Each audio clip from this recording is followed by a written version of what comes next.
How are you leveraging artificial intelligence inside of InvestorLift?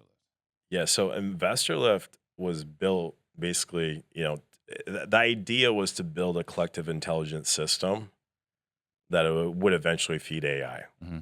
Like I started working on this 3 years ago to build the data sets because there's no assignment fee data out there. You can't go out and buy assignment fee data. Mm-hmm. I'm like, we need to build an assignment fee data set. The only way to do that is to build software that incentivizes people to log their assignment fees through the system so we can collectively all put in our collective intelligence Yeah. and eventually build a data set that's strong enough that we can then unleash AI Mm-hmm. and enable wholesalers to leverage AI. Because like a human versus AI, it's not even comparable. No. I can take 1,000,000 humans and one AI, and the AI will outperform 1,000,000 humans Yeah. and be smarter and do it faster and do it better and make better decisions Reliably. more reliably. So, Elon Musk has this great quote. It's something along the lines of, if your competitors are racing to build AI and you're not, you're extinct. You just don't know it yet. Mm-hmm. And that is Absolutely. 100% true. And I'm glad that ChatGPT came out because people didn't really understand that, like, the power of AI until they had a stupid interface that they could. It was just about the interface. Like Mhm. AI could do shit like that before. Just you had to be like a programmer to be able to like actually like interface with it. Right. ChatGPT came out and all of a sudden took AI and made it accessible for the average Joe with the a masses. laptop. Yeah, it made it available to the masses.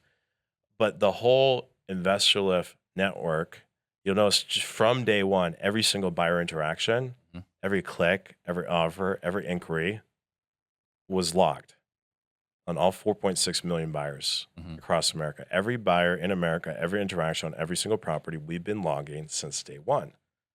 And I didn't open it up publicly until we had that infrastructure in place. The reason being is I'm like, we're going to train an AI that will eventually sell these deals for you. Mhm. And we've been working on it for years. And Gen 1 didn't work, Gen 2 didn't work, Gen 3 didn't work, Gen 4 didn't work, Gen 5 didn't work. Gen 6 comes around just in the last month, and we do a slight tweak to the algorithm. Mhm. Slight tweak, just change one little thing. And then we run it on a deal in Washington, D.C., where we have a really good data set. Why? Because that used to be my home market, and I Right. was religious about logging every offer, whether I accepted it or didn't accept it, every offer. And I trained all original users in that market on how to do that as well. So the data set in DC is the cleanest data set Yeah. of anywhere in the country. So let's try it in the DMV market. Ran it on a deal. The AI, it used to take 3 hours to run. Now we got it down to 3 seconds. So in 3 seconds, looks at billions of data points, every interaction that anyone has ever had with any buyer Mhm. ever in the history of InvestorLift. 8,000 people working the system every day. Everything that's ever happened with 4.6 million buyers in 3 seconds spits out, here are the top 10 buyers Mhm. for this deal. Yeah. Now the question is, does it actually work? Because every single time we've done a test, it didn't work. I called down the list. 3 out of the 10 wanted to buy the deal. Yeah. It works. It just needs the data. It works. It finally works. And actually, today, officially, we're announcing that I think within the next 30 days, it's going to be live here in Phoenix, Arizona, as our Yeah. first test city. I can't wait. I can't wait. Yeah. It's going to change the game forever. Yeah. I mean, it's insane just to think about the value you get out of that, right? Like, put another way, when you Google something, what are the top 10 results, right? Yeah. It's like, well, usually by the first 3, you found the result you're looking for. Yeah. And that's what you're doing here.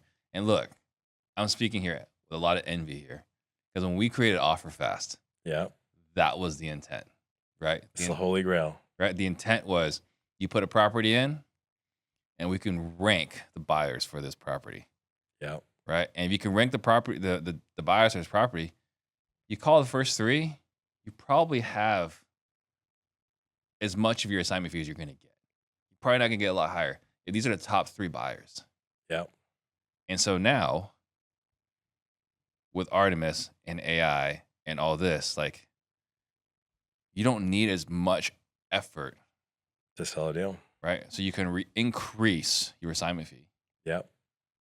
and decrease your costs to get.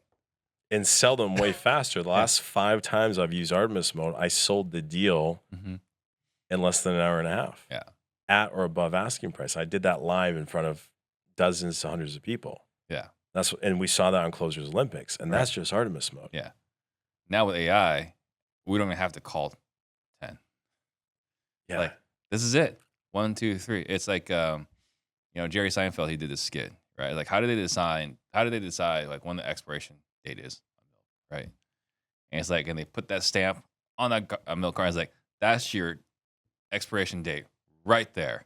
Yeah. And don't even question it. And it's kind of the same thing here. Like, AI has determined these are your top 10 buyers. You can call all 10. Yeah. But it's been forced ranked through AI, through billions of data points. Your first 3 are probably going to be the highest payer. 100%. Yeah. Yeah, it just knows. We're putting Google search results into InvestorLift buyer results. Yep. Like I said, I'm speaking a lot of envy here. I know we're partners on this, but man, Yeah. that was the vision when we created OfferFast. Like, man, if I put this property in, can you tell me who the top 10 buyers are? Yeah. Like, And Google. we're finally there. We're leveraging billions of data points from every user interaction. We're at peak. We sent peak email volume. We're sending 70 million emails per month. All of that data on like who opened it, who clicked on it, like hundreds of millions of data points per month. All of that is being looked at. But then not only that, but we're also pulling all the tax record data as well. So anything on InvestorLift or off of InvestorLift. Yeah. All the tax record data, everything, it doesn't matter if they bought InvestorLift or not. We just link up their LLC, and then everything they're buying through that entity gets linked up. Yeah. It's trained the model. Well, you spent a lot of money to pull all the public data. Insane amount of money. Yeah. Just for, giggles, right? Like, how much have you spent on data in the last 12 months to make sure you have all the data necessary? $1 million. So every single dollar. Last time I was on the show, we sold over $1 million of licenses. You know what I did with that money? Put it back in the business. As soon as I got off there, I called up Jesse and I bought all of Batch's data. Yeah. I just spent it right away. So every penny that comes in, we're just rolling right back in to make it better and better, because it's an arms race. Like, we have a monopoly position right now on the market. Essentially, we do have some competitors, but like, we do 5,000 deals a month. They maybe do 50 to 100. Like, so we're like, we just got to double down. It's a race to AI. We won the race. Well, once it goes live, if it works, we're in the race. It works. You just got to feed enough data. So we're going to be rolling out city by city by city. Once we determine we have enough data. The AI works. You just got to feed it. Every time there's a buyer interaction, that's like, imagine you got like, here's your company, here's your deal, right? And as soon as you post a deal, you've created a new node on the network and you've grown a neuron. And then you go blast out some buyers, and every time a buyer interacts with your deal, it's growing more neurons. Every time there's an offer, it's growing a very strong neuron. So the more deals we have posted, the more activity we have, the more neurons we're growing, the smarter it gets and the more powerful it gets. I'll tell you where it's going. Imagine this. You do a lot of pay-per-click advertising, right? Imagine if your sales team, when a Google lead comes in, it gives you, at the lead level, before you even pick up the phone, here are the top 10 buyers for the deal. Here's the probability, the statistical probability that they're going to buy the deal, and here's the offer range that they're going to be making their offers on. Yeah. So you've effectively also done reverse wholesaling, where like, I know before I even acquire the deal, who the probable buyers are based off the address. And here's what I can go up to. So instead of buying as deep as possible, which is still the best model, you can go in there with the confidence knowing like, well, we already have a couple of buyers on this already who might be willing to pay X. Because look, as a newer wholesaler, what would I do?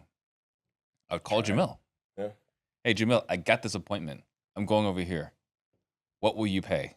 Right. And as long as my number is lower than Jamil's number, I'm good. You're good. Right?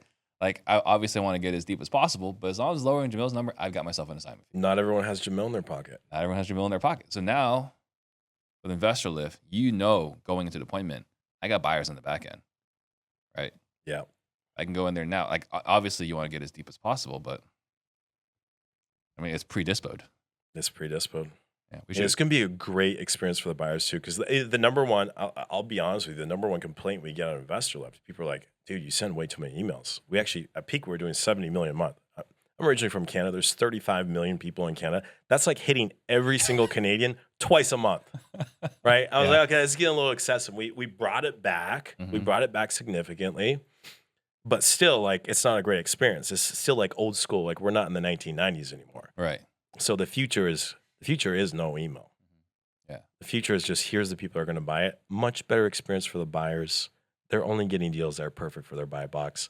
Much better experience for the wholesaler. You're selling your deals fast, efficiently, at very high prices with a lot more certainty. Because, I mean, if you talk to guys like David Olds, who runs Easy REI Closings, shout out to David Olds. If you're not outsourcing your TC, you definitely should. I asked him, I said, what do you think is the average? I mean, you can see it. You can see the data. What is the average contract fallout rate that you're seeing? Because I see some data, but he's actually going straight through title. So he sees the like actual number. It's over 50%. Yeah. On InvestorLift, it's much lower, Of course. way lower. But across the nation, it's 50%. So that's what gives wholesalers a bad reputation. You think about, we're doing all this activity on the front end. We do all this sales training, recruiting, marketing. We're spending all this money, and half Lot of of our money. deals are just thrown in the toilet. Yeah. It's insane. So I want to bring that contract fallout rate as close to zero as possible. I mean, this even saves you in the underwriting component, Yeah. right? Like, That's the other reason why people screw up is they don't have their numbers right. yeah. So you don't have to worry about underwriting as much. Yeah. We already have it on the back end. You know, it's kind of like remember Minority Report? Yeah. Right? It's like Yeah. pre-crime. Pre-crime. Yeah. And this is like pre-dispo. Pre-dispo. Yeah. The Holy Grail. And we're going to have to, after this show, buy predispo.com. I love that. Yeah. I love that. Let's do it. So